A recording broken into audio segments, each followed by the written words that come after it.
Most people don't know, but at most methadone clinics, you can get on Suboxone. And those very logistics could potentially get in the way of recovery. Hi, everybody. Welcome back to the channel. This is Dr. B Addiction Recovery. And the topic I want to discuss today is methadone versus Suboxone, logistic considerations. Another way to put it is methadone versus Suboxone, other considerations. And what I mean by that is considerations besides purely clinical that will affect your outcome. So listen up, because I think this is really important to understand, and there's a lot of nuances here. Let's get started. A little bit of preamble or a little bit of side notes. I'm going to use the term Suboxone, and I don't mean Suboxone, and I don't mean to promote the company, but I'm talking about buprenorphine products. Okay, so I'm just going to use that term Suboxone. Otherwise, let's get going. The main thing I'm really discussing here is there's a clinical, physiological, patient-dependent consideration that has to be made and discussed with the clinician after one chooses medication-assisted treatment. So during this whole talk, we're going to assume you will be going down the road of medication-assisted treatment. We'll leave the nuances and the controversies of that issue to the side for a moment, for the most part. And we're going to assume that decision is made, and the real two choices there. I know people often talk about Vivitrol as one of the choices. It's not. It's a whole different category.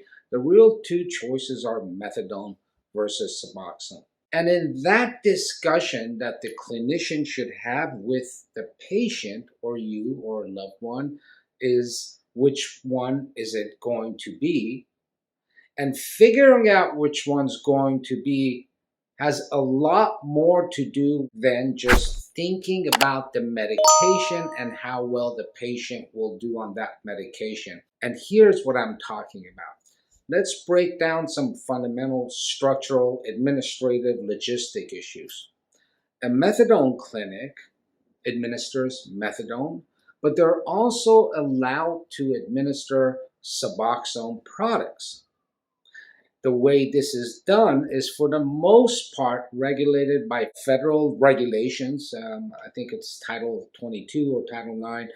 It's regulated by federal regulations, and it is extremely structured in how medication is dispensed, the treatment you're supposed to receive, including case management, individual counseling, group counseling, and what sort of take-home structure of medication you will have. For example, most people don't know, but at most methadone clinics, you can get on Suboxone, but you will have to go to the clinic daily to get your Suboxone. You can also get methadone, obviously, and you have to go to the clinic daily to get your methadone. As time progresses, and you do well, there is different regulations that allow for take-home medication products, okay? But the point of all of this here is that a lot of this is highly structured and regulated, and the demands are driven by federal regulations and sometimes state regulations. In my state, it would be drug Medi-Cal, and also sometimes by county regulations. For example, I run a methadone clinic in Los Angeles, California, Hollywood, California, besides my own personal Suboxone clinic in Orange County, California, okay? So the clinic that I run in Los Angeles, California is a methadone clinic. In that clinic, you can have methadone products as well as Suboxone products. And the way it is dispensed and the decisions and choices the clinician can make are very limited and directed by federal, for the most part, state, secondarily, as well as Los Angeles County regulations. Okay? One of the decisions you'd have to make with your clinician when making that decision of going down the road of methadone versus Suboxone is the highly structured, regulated, which really limits the clinical options you have during complications and as things arise, including your dosing, including other medications that may be dispensed to you. It's very limited through the mechanism of a methadone clinic. So when you choose and decide which way to embark, this needs to be a topic of consideration and discussion with the clinician as you choose to go down one road or the other. And so let me give you some examples that may really impact you as far as simply one clinic versus the other. And in terms of medication dispensement, right? Methadone clinics are open early in the morning and they usually close late in the morning. But anyway, traditionally, you pick up your medications in the morning, okay? Now, by going to a methadone clinic to either get your methadone or Suboxone, if you choose to get your Suboxone there, you are going to have to go in daily, okay? This has a large impact on a lot of people's lives, and this is why traditionally methadone is called the liquid handcuffs, right? Because you have to go there every day to get your medication. That is one issue that pops up. Your take homes are really limited by the regulation parameters, mostly at the federal and to some extent at the state and local, but for the most part, federal. There's other considerations too. When you are going to the methadone clinic, for the most part, the doctor at that clinic can't really address or treat in a robust, complete manner any other issues that you may have, including other substances where you may be suffering from dependence or addiction, nor any other clinical or medical issues that may arise. For the typical substance abuse client or patient, their hands are really tied often and they're very limited in the amount of actions and choices they can make throughout the day, and it's difficult to get things going. So let me first start off with a few potential examples or complications that may come along. If you go to a clinic where they're just handing out Suboxone, which I don't know if there's many of those, I run one of those, but even your doctor's office, general practitioner who's handing out Suboxone, same thing. He can do the same thing. If you're going there and let's say one day you show up with an abscess or a skin infection or a sore throat or traumatic injury such as a cut and so forth, at the same visit, you can actually address and treat many of your other issues that may arise related or unrelated to your primary diagnosis of substance abuse. At the methadone clinic, it's extremely limited what the doctor can do there, and they can just simply refer you out or tell you to go to your primary care. So this is a second complication that needs to be mitigated that you need to consider when you're going to a methadone clinic and you choose methadone versus Suboxone, or if you choose Suboxone to be dispersed at the methadone clinic.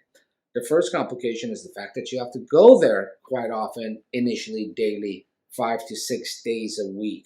And that could get in the way of your family life, of your work life, even of your social life, of all kinds of logistics that you have laid out for you. And those very logistics could potentially get in the way of recovery, because the goal here is to normalize things for you as quickly as possible. There's a third consideration that, by the way, all of this is just as important as the very clinical decision to go with methadone versus Suboxone. And I'm going to address some of the positives of the methadone clinic, but I want to give one last consideration for you as you make these decisions. Most substance abuse patients nowadays are not pure opiates. They're not pure stimulants. They're not pure sedative hypnotics. What you usually get is a polysubstance abuse patient presenting. So at the methadone clinic, let's say you present, and on a daily, whether you're freebasing or you're speedballing or goofballing, or there's benzodiazepines involved, or there's alcohol involved, or you're stealing grandma's SSRIs, At the methadone clinic, for the most part, really one thing is addressed, and that's your opiate addiction and the methadone replacement therapy. That can really tie the hands of the provider as well as your ability to have easy access to complete holistic care for a chronic condition. All of this being said, I would say that in general, we are a little bit behind the times because if you went to France, it's been over 20 years where you can get methadone at the doctor's office and you can get it take home. Now, let's look at some of the positive aspects or why somebody might want to go down the road of either methadone or, well, let's just say methadone clinic, because I really don't want to go into that purely clinical decision of methadone versus Suboxone.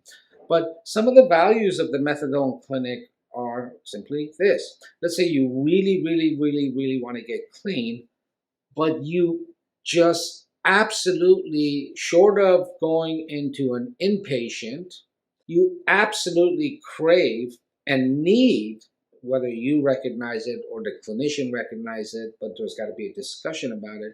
You need a highly structured, regulated, demanding environment.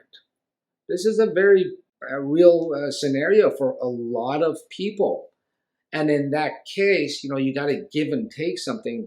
Going down the road of the methadone clinic might really work for you. And I don't mean to minimize the value of methadone clinics because they are still absolutely valuable. They are still absolutely necessary. They are still, for a large segment of the population, and some of them are aging at this point, they are the lifeline, not just to medication and clinical services from the medical perspective, but they are that lifeline to social services, case management, therapists, and counseling, and a place where they kind of put their life together little by little and move forward. Nevertheless, I feel that we can do better in that arena by updating and really modernizing some of the rules and regulations as regulated by the feds in that environment where it's less structured, less controlled, less regulated, while at the same time, I think they can still keep track of the medications and allow the clinicians to make better decisions for the individual patient or client. This stuff is really important. I want you to really digest what I'm saying here. I'm not talking about, hey, do I go with Suboxone or Methadone? I'm talking about a methadone clinic dispensing your medication in a highly regulated, structured environment that limits the capacity of the provider to give you a larger spectrum of care, if you will, address a larger spectrum of your clinical issues that may arise as a substance abuse client.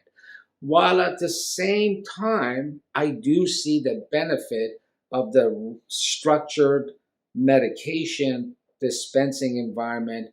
And some of the workers at these clinics are dedicated, hard workers that deliver social services, case management services, mental health services, and really become the focal point for someone who's really serious about recovery to start to escalate and move forward in putting their life back together. I hope you enjoyed the material. Don't forget to like and subscribe if you are so inclined, and please don't forget my Patreon. I'll see you guys soon.